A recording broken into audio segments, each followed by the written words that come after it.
Hey guys, if you're listening to the podcast, if they're hearing this, they're obviously listening to the podcast, right? Right? If you're enjoying this podcast or you just want to support the podcast, make sure you subscribe on YouTube, turn on the notifications. Thank you for the support.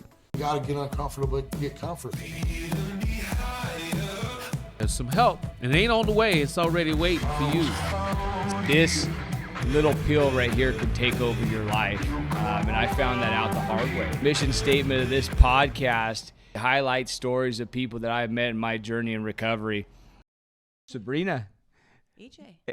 Thank you for doing this. I appreciate you getting comfortable in the uncomfortable and being willing to come on here and share your story with us. And I always like to stop and talk about the person that I'm interviewing because I know you and I know you very well, right?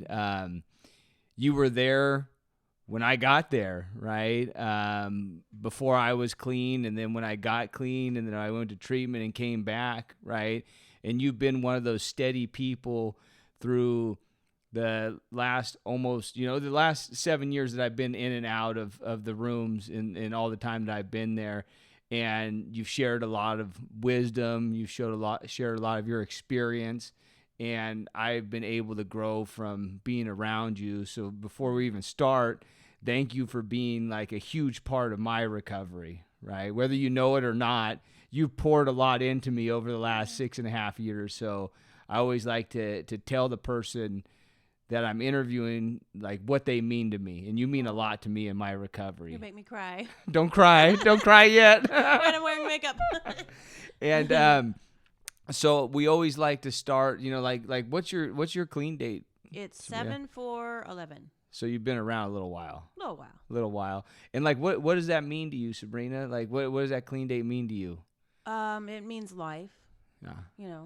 Life itself, because before coming in, we reach that point of desperation, and it's like, the spiritual death, emotional death, mental, while maybe it's not physical, we get to those places, and then now I have that opportunity, not just to learn to live, but live well. Right. Yeah. And so what does living well mean to you now? Like what's up with Sabrina? Like, what's Sabrina doing? Like, what's Sabrina's life look like? Well, that's like what you were just mentioning, and I try to aim for the middle. Right.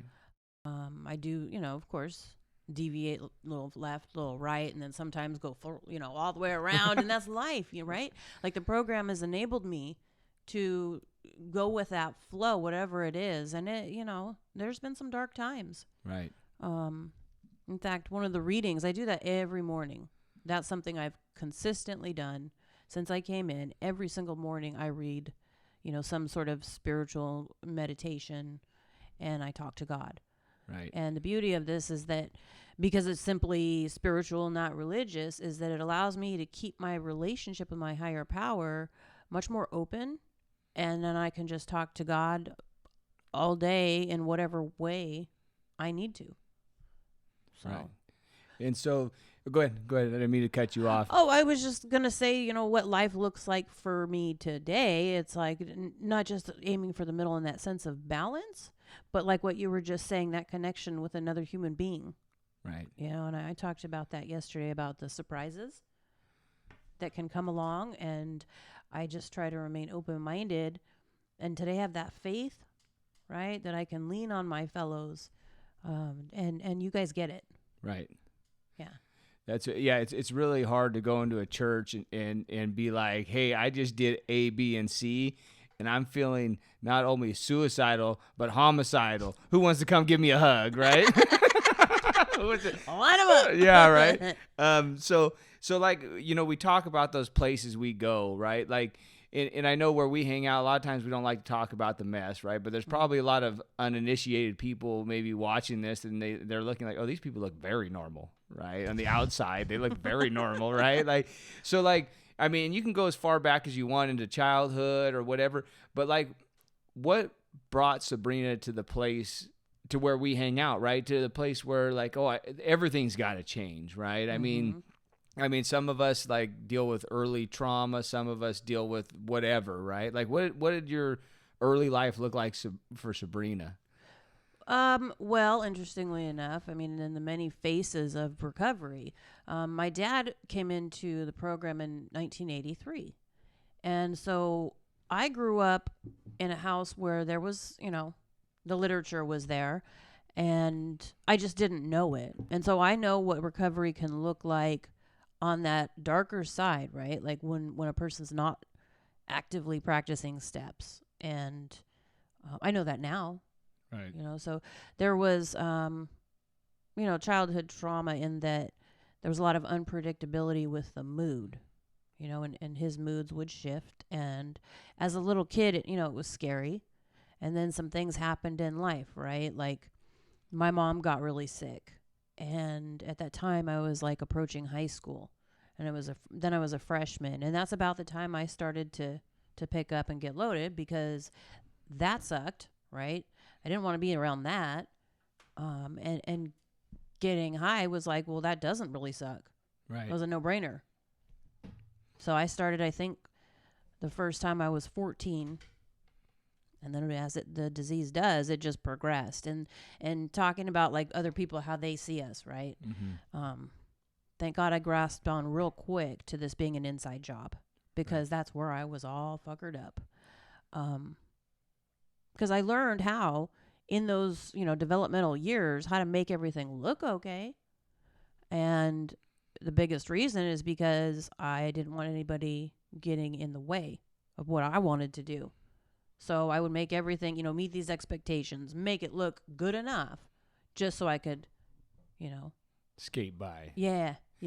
So in your life of growing up, right, you learned how to make life look manageable. Well, on the inside, things are getting very unmanageable. And would you say like when you picked up and started using, was it more like, oh, this is fun, or this is an escape from everything that's going on? It was both, honestly. Right. I found that it was fun in that escape. And so it laid that foundation, right? It set me up for, it's funny how things can look one way, but on the inside, right, it can look very different. Right. And I became suicidal. I had horrific anxiety, full-blown panic attacks, and depression. And so then just like what we do, right? Like we find something for our up, something for our down, and everything becomes controlled by the disease. So like all this started progressing like in your high school years, but like high school for you, I'm sure, did you end up completing high school and checking all those boxes and just keep moving right along? I did, by the grace of God, right? Like Right. some miracle. I was able to actually graduate high school and then, go on to some college. And there again, right, things looked okay. Right. Yeah, because I mean, my experience is very similar to yours, right? Mm-hmm. Like using all the way through, but I had some foundation to where I was able to get through high school, no problem, right? And then later on in life, things started getting unmanageable because my disease just kept progressing and progressing and progressing, right? So like, what does that look like for you? Like going from, like high school and moving on and going to some college, like, I mean, we're not at the point yet where it's like, oh my God, was there any like light bulbs coming on? Like maybe what I'm doing isn't right. This podcast is brought to you by our friend and realtor, Naomi Townsend with Keller Williams Property Teams. She'll help you in every step of the way, whether you're buying or selling a home, commercial property, mobile home, or even a vacant lot. In the last few years, she's helped hundreds of families buy their dream homes in the Central Valley, Bay Area, Monterey, and even the Sacramento area. Check her Zillow profile where she has a perfect 5-star ranking. She is also bilingual in Spanish. In 2021, she was in the national top 2 in her brokerage. Please, guys, check out her Instagram, Sold by Naomi, or reach out to her at 408-623-1414. All the links are in the bio. Remember, guys, support those who support us. This podcast is brought to you by our friends at Sorensen's Ace Hardware, located at 402 Washington Avenue in Los Banos, proudly serving the community since 1947. Please check out our friend at Sorensen's for all your hardware needs. Come on, guys, support those who support us. Thanks, Sorensen's. Sorensen's also has a Modesto location located at 1433 Coffee Road. Modesto, true value for all your hardware needs. For all of our people out in the Modesto area, please support those who support us. Thank you. There was, and I can say, even back in high school, there were those whisperings, that little inside knowing, this might be a problem, Right. But I just wanted to drown that out because I wanted to do what I wanted to do. But in hindsight, right? Like, and it's funny you say, like, go as far back as to childhood. When I very first came in, I felt like I wanted to really clean house. And I wanted to go as far back as I could because I wanted to be as well as I could be. Right. So in spite of that terror, like we look at the 12 and 12 hanging on the wall, right? And that word, courageous. I wanted that.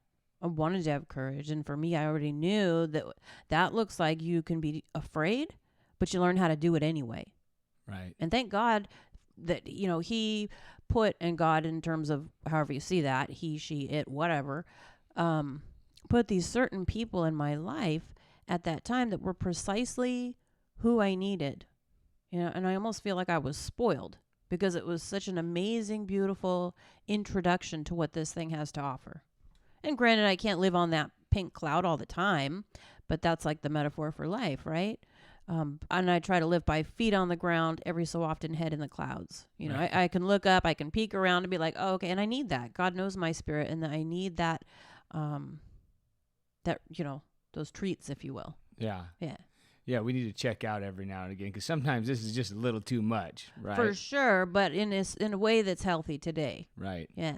And so what does that like? What does that look like? Is that your spiritual connection that allows you just to kind of, because I get that way too, right? Like I don't intake too much negative because then everything just feels right. And sometimes I'm able to walk through life like just everything sliding off my back. Mm-hmm. And then other times I end up stuck in one spot, right? Yeah. And it's just a day-to-day process for me. Right. So like even going back, right? Like what are the chain of events that led you to saying, hey man, I can't do this anymore. Like life's unmanageable. Like how did the disease progress to the point where you feel like you needed to change? Well, a lot of things happened in a short period of time, Right. Relatively. And then it just came to a head when my kids, I was living on my own. I was in San Jose, and things had really started to build up. And no surprise, the father of my children, my ex, was one of us. Right. And I actually looked because we had a phone book back then. And I got on the hotline, and I was, hysterical crying. And I remember talking to someone who was one of us and on that hotline and going, I feel really fucked up, Uh-huh. And that person was like, well, yeah, it sounds like you are. And I remember thinking to myself, hey, man, like, that's pretty bad, right? Like this other person telling me that. But I didn't go to a meeting. Right. I didn't engage in recovery until I moved over here, and it, tore me up inside, and things that just continued to slide down that hill, Right. down that mountain, really. So when the pain of remaining the same became too great, then I was willing to do something about it. Right. And so, like, it's funny, like, you talk about that because you understand now. Like, you call somebody and be like, man, I feel real fucked up, right? And they're like, yeah, it sounds like you are, because they know where you've been. Yeah. Right. But I'm sure in that moment, you didn't take it like that. I was like, hey, man. Right. Yeah. I'm like, I must be pretty fucked up if this person on the other end, right, who is, in fact, that, right? This person in recovery, like, that's one of us. And if they're telling me that it's bad, it must be bad. Yeah. But, it still wasn't enough to motivate me. That wasn't my time. And we'll all get here when we get here, whatever that looks like for any given individual. Right. Because most normal people, like when we're in this rut, they'll be like, things are going to get better. It's all right. You just stay the course, right? And it's like, it takes one of us to be like, no, like, you're fucked up. You need to change everything. Yeah. Right. And so, like, sometimes that's startling, right? Because it took for me, like, everybody in my day-to-day life before I got back into recovery was kind of just like, no, it'll get better. It's fine, or like, just keep on going, right? And then I came into recovery and they're like, no, dude, you're going to die, right? You better make some drastic changes and quick. Yeah. So to hear that is like, oh, that sounds like a lot of work. I don't know if I want to do that. Right? Yeah. Yeah. It's a terrifying, well, it was for me. I can't speak for others, but in my experience, it was like this huge thing, right? And I'm looking, and I would stare at those 12 steps. I would stare at those 12 traditions, and it was like, this is like a Herculean kind of thing. Right. And reading it on the wall is one thing, but then actually walking through it, trying to apply these things in everyday life, and I don't know about you, but I want it, and I want it last week, damn it. Right. Right. And we're such an impatient lot. And I learned that I had to just, take it as it comes. Right. Take it easy, one day at a time, sometimes a nanosecond at a time. That's something that I've carried on with. Because it's fucking life, all kinds of bad things will happen. People will die.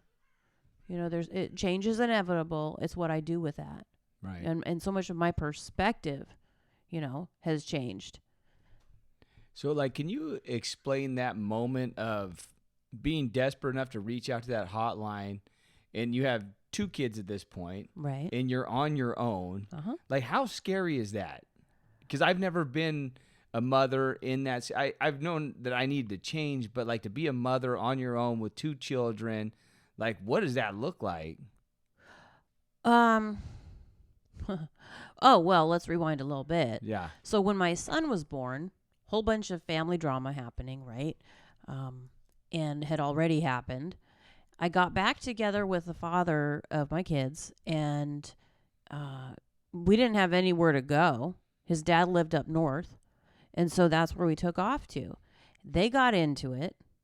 He threw us out. And at this time, my son was like 4 months old. And we ended up in a tent by the lake. I joked in a van down by the river. Well, I was in a tent by the lake. And this was in spring. And one time, and this wasn't like I was actively getting loaded. It's just, and I was terrified at first after he was born because it felt like I would lose control. I didn't know how far I might slip. And I knew that I had this baby to care for. So one night I woke up and it was freezing.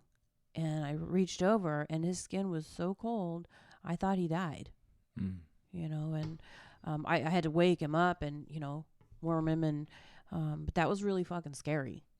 And so that was that time. And then there was a back and forth, so we moved back to where I was from, and there again, didn't have anywhere to go. So I skipped around some motels, and I remember being afraid that my kids were going to get sick, right? Because it's all that I could afford.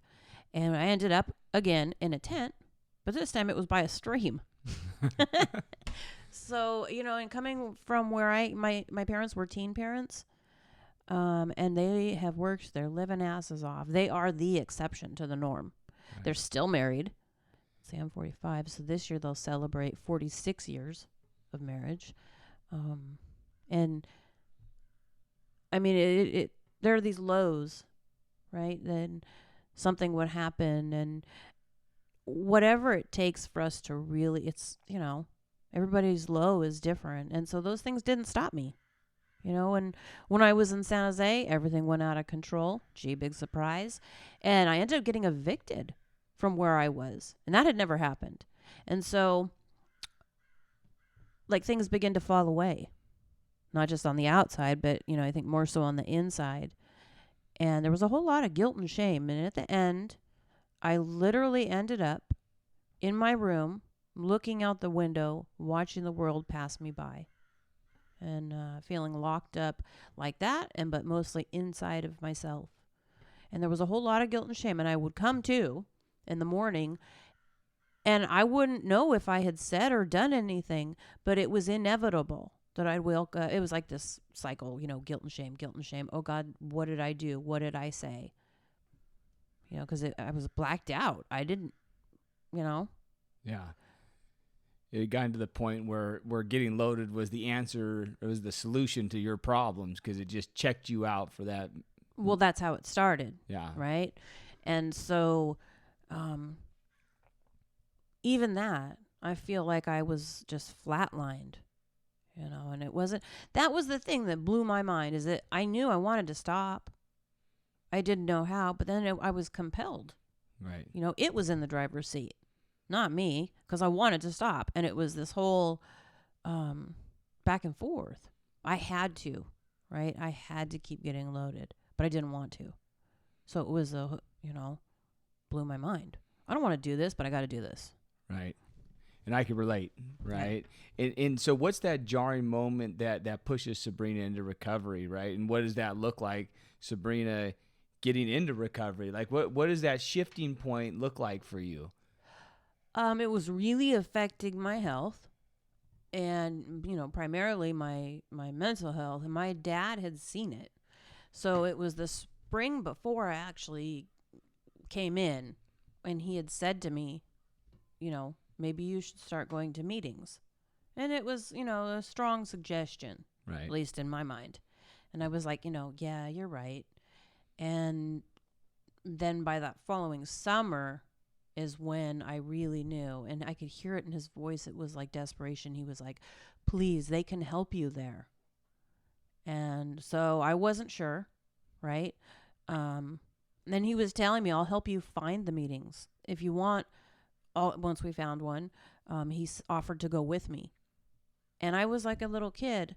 And I remembered I wanted to walk through that door by myself, for myself. right. And that's something that a mantra I've carried with me, right? Because no matter what is coming my way, I'm a grown-ass adult, and I need to be responsible. And that's helped me with my relationship with my higher power. Right? Because at the end of the day, no matter who is next to me, somebody could be in that bed on that pillow, but it's still just me and God. Right. Yeah.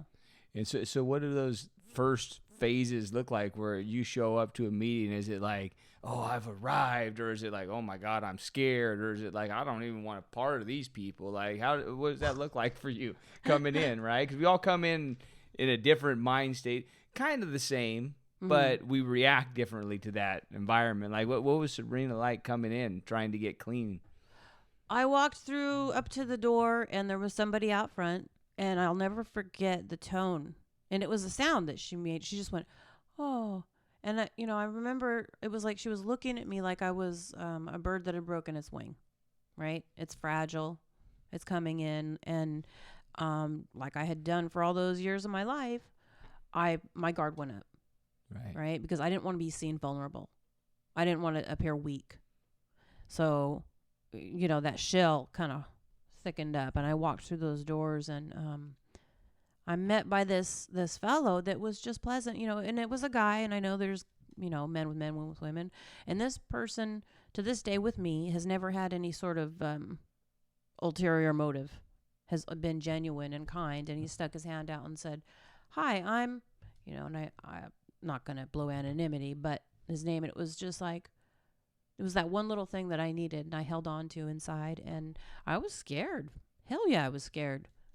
Yeah. Because there was that tug of war going on, right? Yeah. Inside of me wanting to stop, but not knowing how exactly.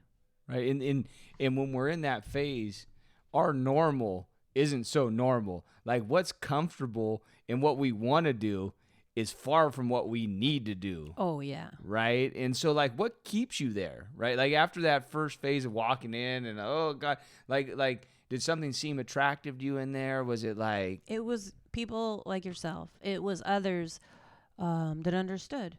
Right. Like I started in saying, it's that human connection with people that understand. And I feel so blessed that it's no matter what you look like. Right? It doesn't matter your gender, what you have, what you don't have. There's that one thing we all have in common.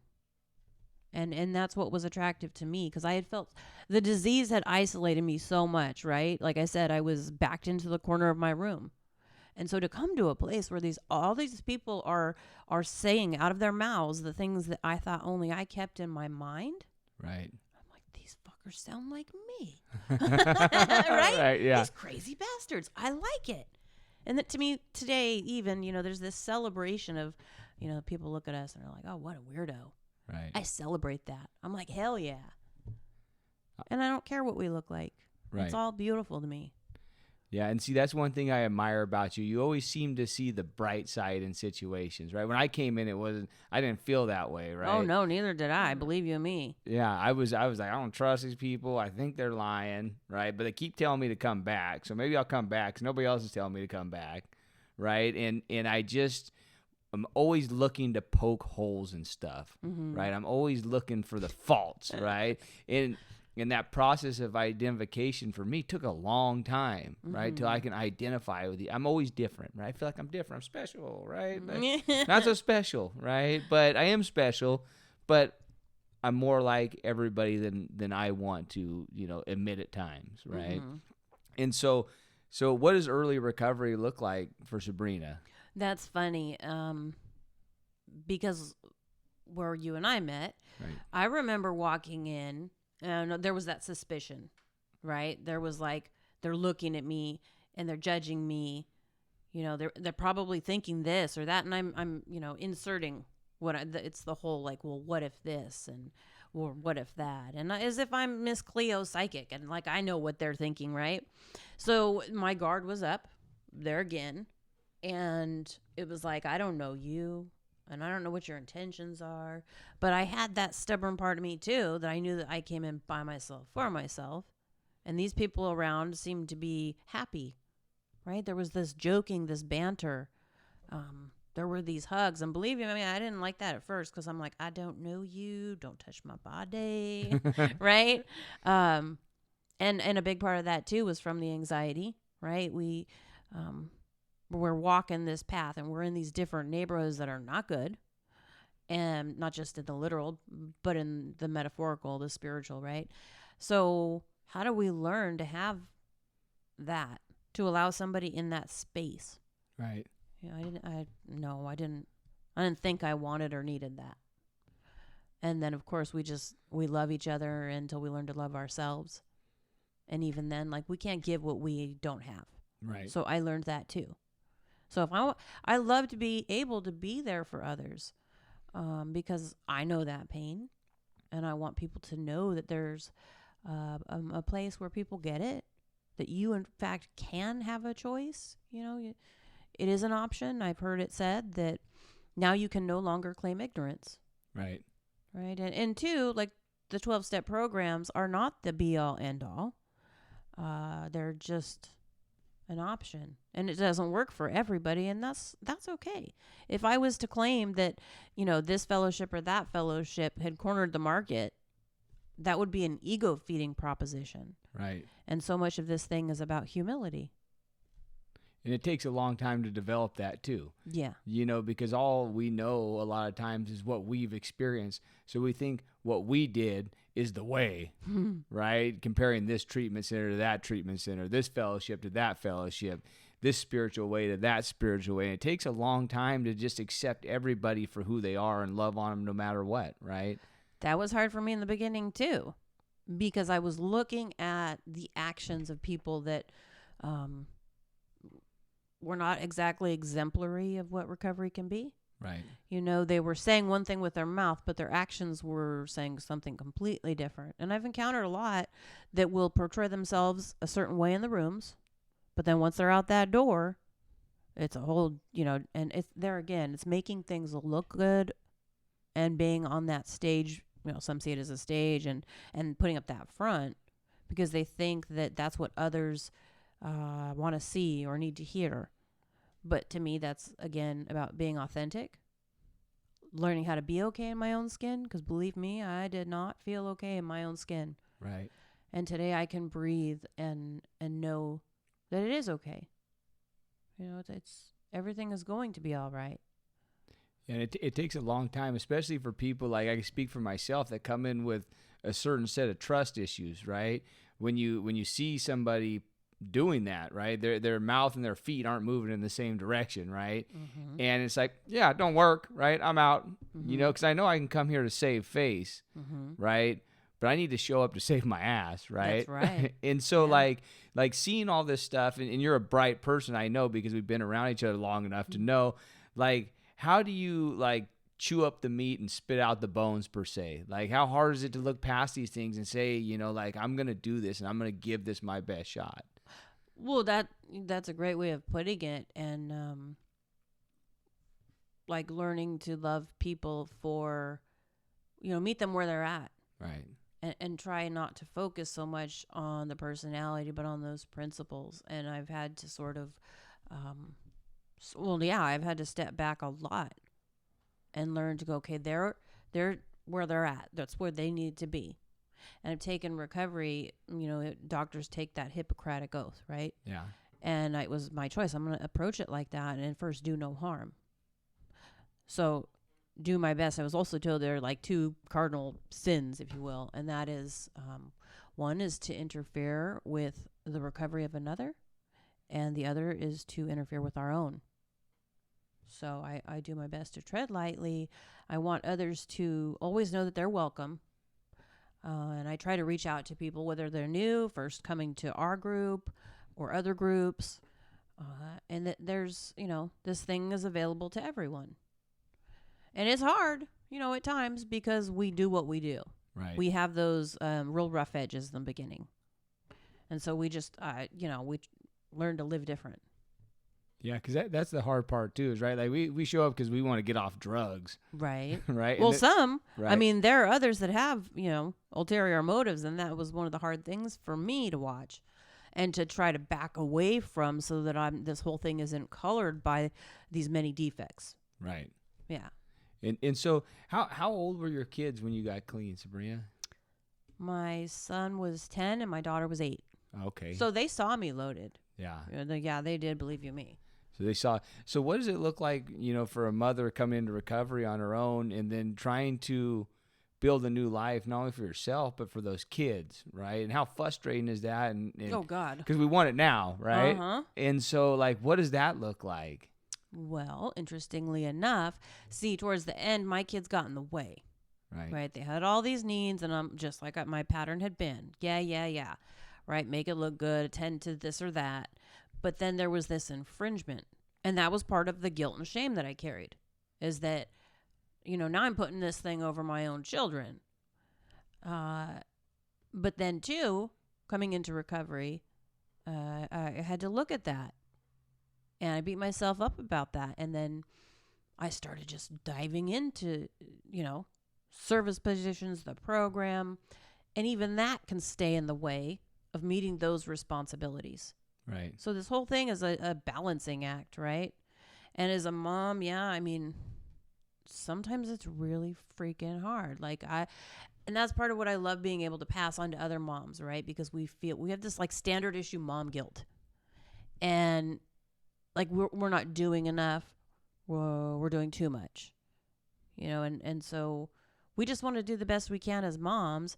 In fact, I have a friend I was talking to, and she's asked me, am I a bad mom? Is this really awful? And I told her, I said, in my opinion, just you asking that means you're doing a good job.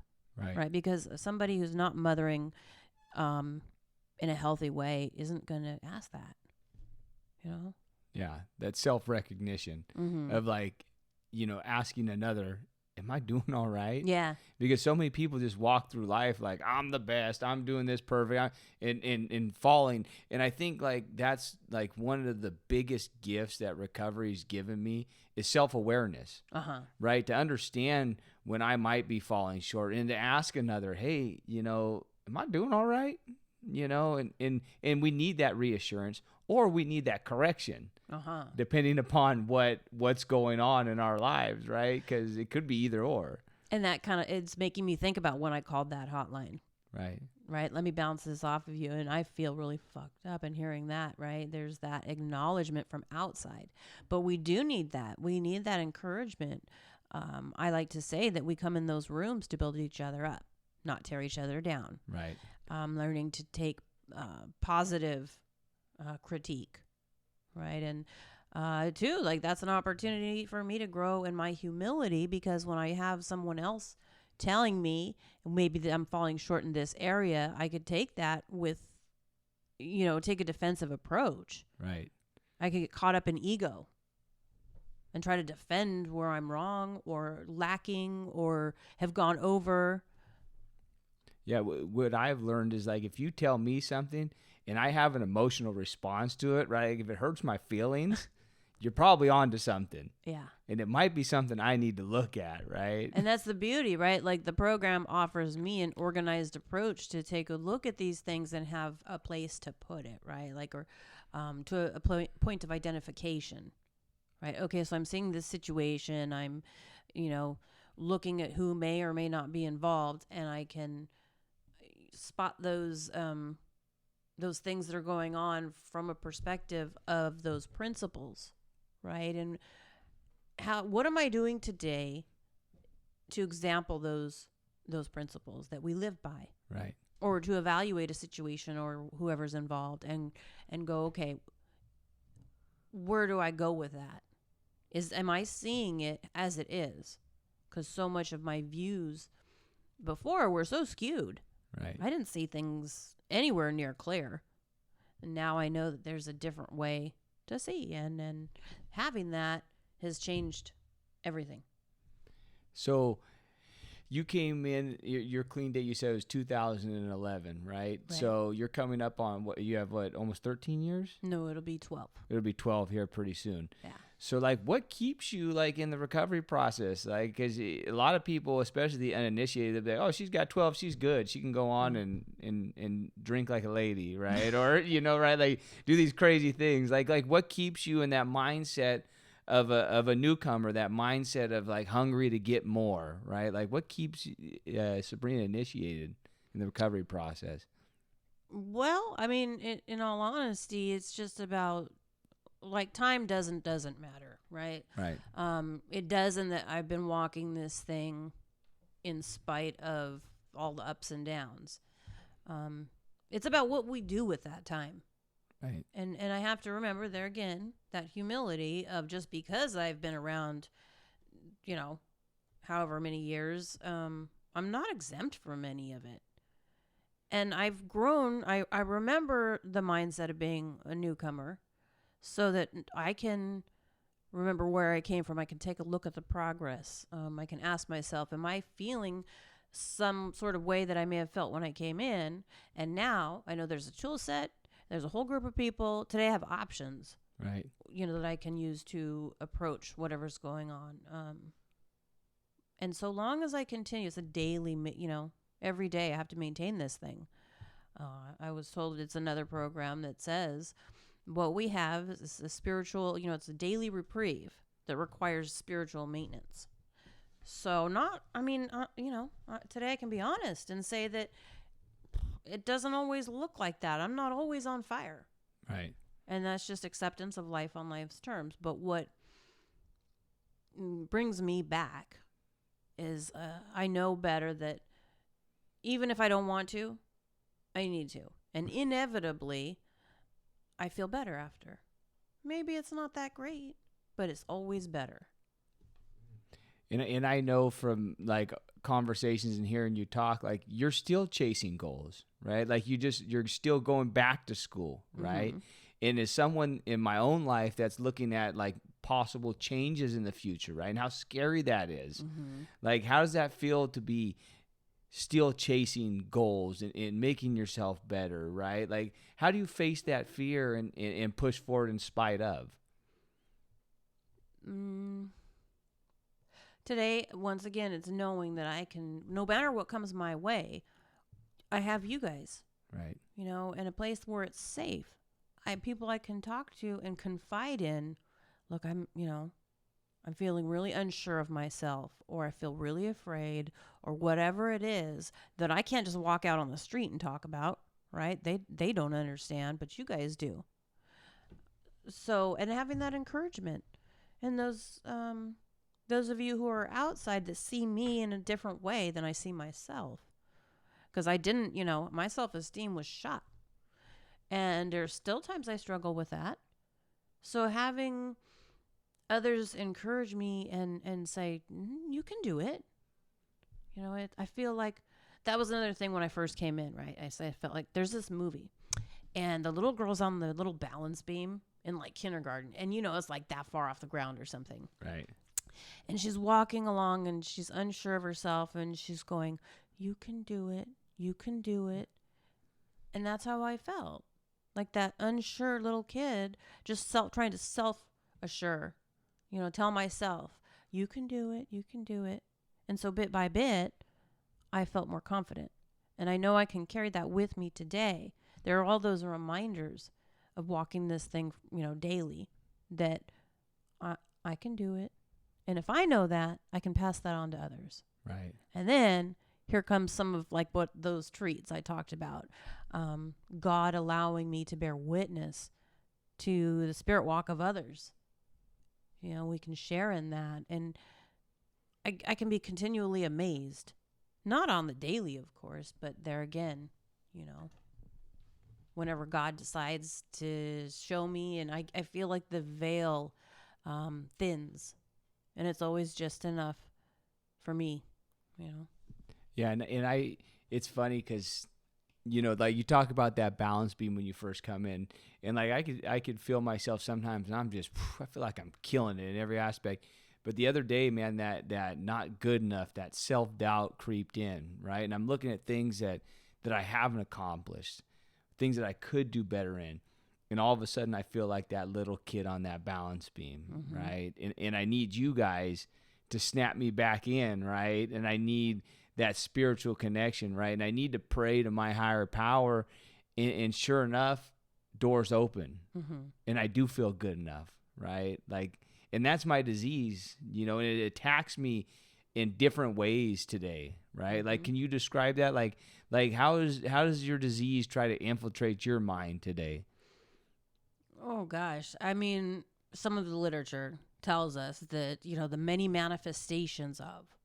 Right. So I have to remain vigilant of those things so I don't get caught up. And I'm listening. It's so funny. I've heard this so many times. You went and you should it all over yourself. Right? And I do that. I'm like, I should be in this position in life. And I'm comparing myself. And that is such a trap that I have learned. And so I have to learn to tell myself, snap out of it. So I talk to God. Inevitably, that is what it's going to come down to. And I've learned that through the programs, that I immediately need to get with God. And when I'm feeling low like that, go help others. And I tell myself like a broken record, right? Get out of self. Get out of self. Because I can beat myself to shit.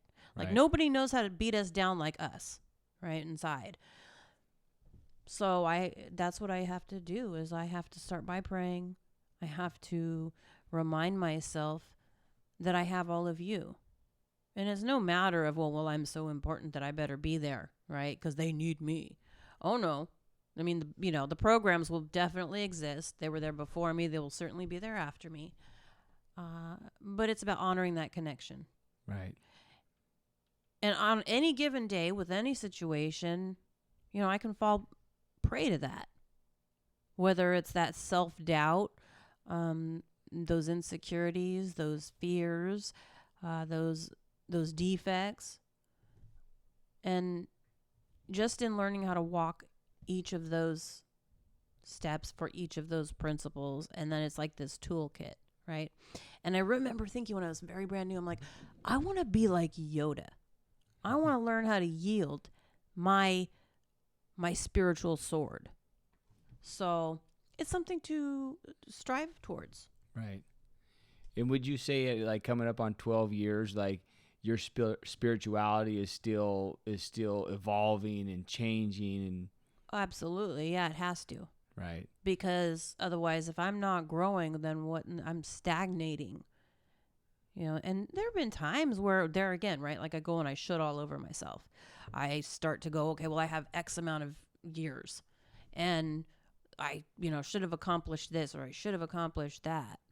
And then I begin to recognize, there I am again. What do I do with that?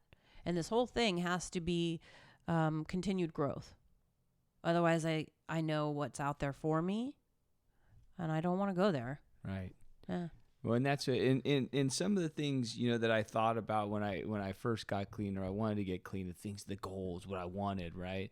Like all that stuff shifted, right? Like for me, you know, being present in my kids' lives, that's great, right?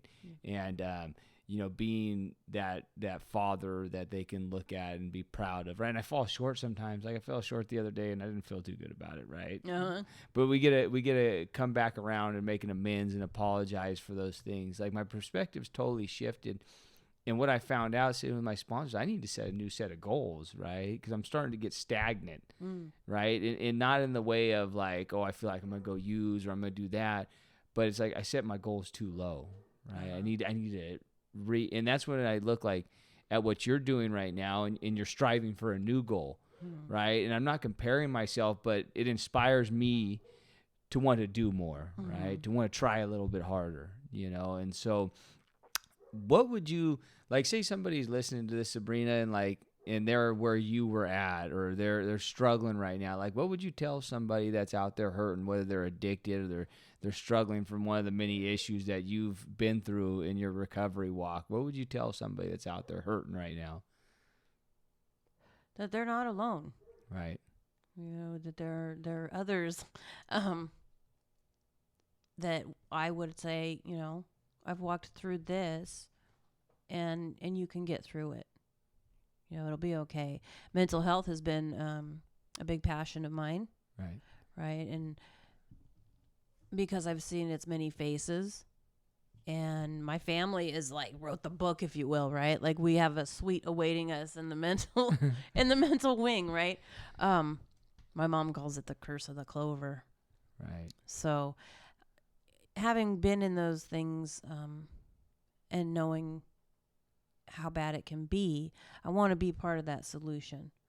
I want to live out whatever God's will for me is. And I just try to do the best that I can. That's all we can do. So, yeah.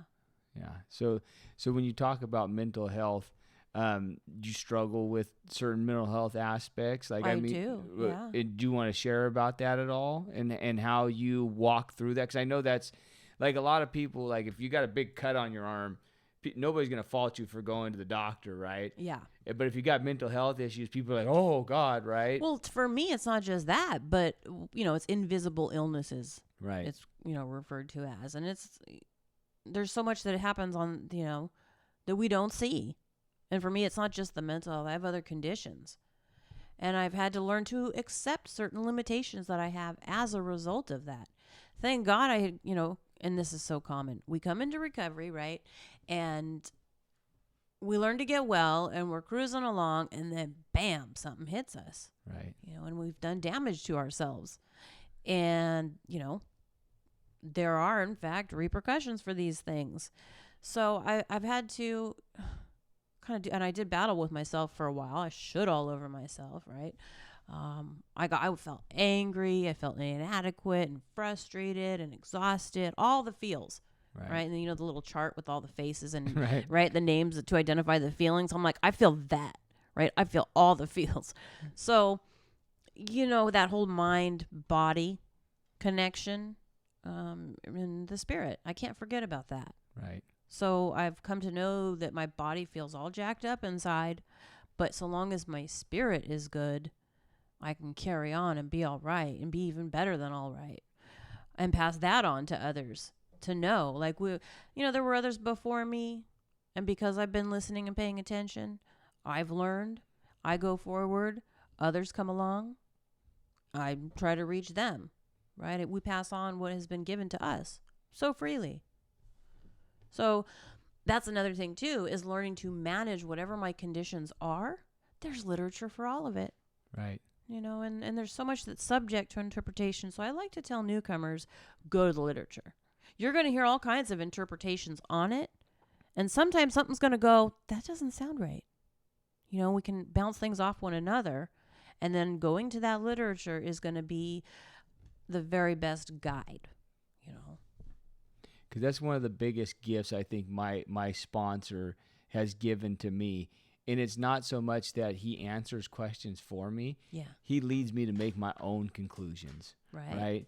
To where I start trusting myself a little bit more, right? And I am smart enough, and I can make my own decisions. I can use self-discernment, right? That's right. And then when I'm lost, I could still go to him, and he will push me in the right direction if need be, right? Right. He tells me I'm a boring case these days. So you're doing all right.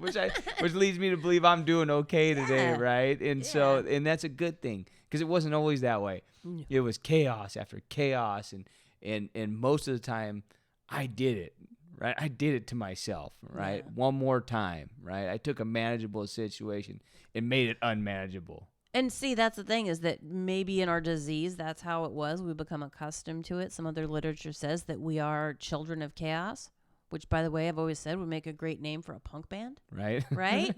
Children of chaos. But we can do that in recovery too, you know, and we can be clean, we can be sober, we could be whatever, and we can still make it all fucked up. Right. You know, that's this thing. That's why it's but a symptom of a larger problem. Right. Right. And so now I have to look at all these things, and what do I do on the daily with that?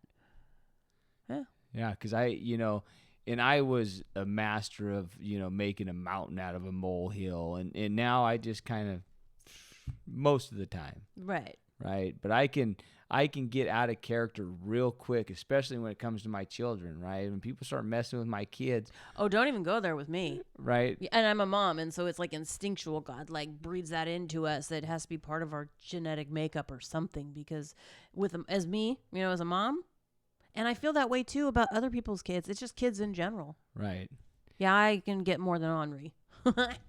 Because I'll be that guy. Oh, God, take the wheel, right? And then something happens with my kid. I'll be like, motherfucker, give me that wheel back, right? Right. We need to go over here, Oh, right? yeah. And I'm Full bore. and I'm experiencing that, right? And I think that's the next stage in my spiritual growth, right? Is learning to sit back and give it to God, right? Because I know I can't control what's going to happen. Accepting that powerlessness. It's and difficult. it's many, there are many facets to that. I've had to hold on to that, like accepting that I'm powerless. It's a hard, really freaking hard stuff, right? There's nothing I can do. That was another thing. This is before I came in. My daughter was 2.5, and she got cancer. And I remember being outside of Lucille Packard and talking to God and trying to make the deals right, and begging, please don't take my child. And so I've met women in recovery that have lost their children. And to me, it's the greatest pain a human being could know, is to lose your own child. So I don't understand that part of it, but I understand the threat, the threat against your child's life. That was part of, accepting things as they are, life on life's terms. And much of it is being powerless over other people, places, things, and sitting in that, right? Just learning to sit with whatever it is, and you want so damn badly to change it, and you just can't. Right. And the only thing that we can change is how we respond or react to a situation. That's right. Yep. Whether we want to react and make it worse, or sit back, think, pray about it, possibly talk to another person about it, and come up with a tactful response, right? So how, because I know your kids are healthy and well now. Like, how are those relationships now, 12 years into recovery, or almost 12 years into recovery? How are those relationships? Oh, I mean, my kids, they're hilarious to me. Right. They're very open. They talk to me. I know they don't tell me absolutely everything, and God knows I don't want to know absolutely everything. But what I do know is that they're not doing what I was doing. Right. And I'm no fool. Like, I can spot it, right? I'm like, you think I'm new? So, and they'll share things with me that I don't think other kids share with their parents. Right. Right. And it's not a friendship thing, because I'm their mother first.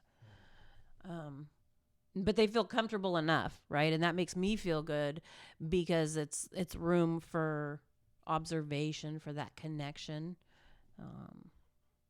And so as a mom, right, like, I've always wanted to do the very best that I could. I have definitely fallen short. I didn't provide for them what I would have liked to. My life does not look like I thought it would, but I'm okay with that today. Right. That's the biggest thing for me, is to accept it as it is and be okay with that. Well, a long way from a tent on a river. That's right. Right. And that's something, that I often see. Do you ever like look at yourself and give yourself credit, right? Maybe a momentary pat on the back, like, man, look how far I've come, right? Because I think a lot of us don't do that. Yeah. Right. We kind of say, oh, we got to do more. We got to get more, right? Because we got a disease of more, right? God knows that. Yep. But do you ever stop and look at Sabrina in the mirror and be like, you know what? You've done a damn good job. Not very often. Yeah, I think you should. Well, thank you. Right? I think you you should. too. Right? You've come a long way, kid. You seen me when I was a mess. Yes. Right? Like, And so many others. That's what I mean, is that Right. that's a gift to be able to witness this growth. Right? And it's oftentimes, like you're saying, it's not evident to us. We don't see ourselves as others do. right. So giving that encouragement and that reminder, oh yeah, I have to stop and I have to look back. What have I done in this time? What's happened? And that's the biggest thing, like with doing the step work, doing that work. Yeah, well, this is I almost cried right there, FYI, because this is the closest I've come so far. So I don't, that's not a good thing for me. Oh, But you know what? I had that fear in the beginning too. I felt like I was constipated with my tears, right. right? Like I couldn't cry. And I realized that I had spent so long avoiding it for fear that the floodgates would open, right? And that it just wouldn't stop. It would be out of control. And I was afraid of that. So in living this thing, and doing the deal, I've learned how to be okay with it, and it doesn't have to swing so far in that direction or this direction. And if I'm really hurting, I can talk to another. Sometimes you just need a hug, right? Right. Like, I don't need what you think would be a solution. Just, give me a hug. It'll be okay. So before we wrap it up, is there anything that you didn't get an opportunity to talk about that you feel like you want to put out there? Oh, gosh. I mean, when it comes to recovery, right? Like, this is a way of life. And there's never enough that I could say about it. Right. And it's something that we come to know. It's not just us, right? The whole world could use recovery. I mean, of course, it's something that isn't. Okay, I'll say this. The highs I felt when I was out there using never could compare to the highs I've felt in recovery. It is true. It is lasting. It is solid. It's a beautiful thing. And when I was out there chasing it, I kept chasing it. And I never could find anything. So being here, it's like this endless reward. Awesome. Well, I think we hit it. Sabrina, you owe me a hug. Oh. We always finish everything with a hug. Oh, that's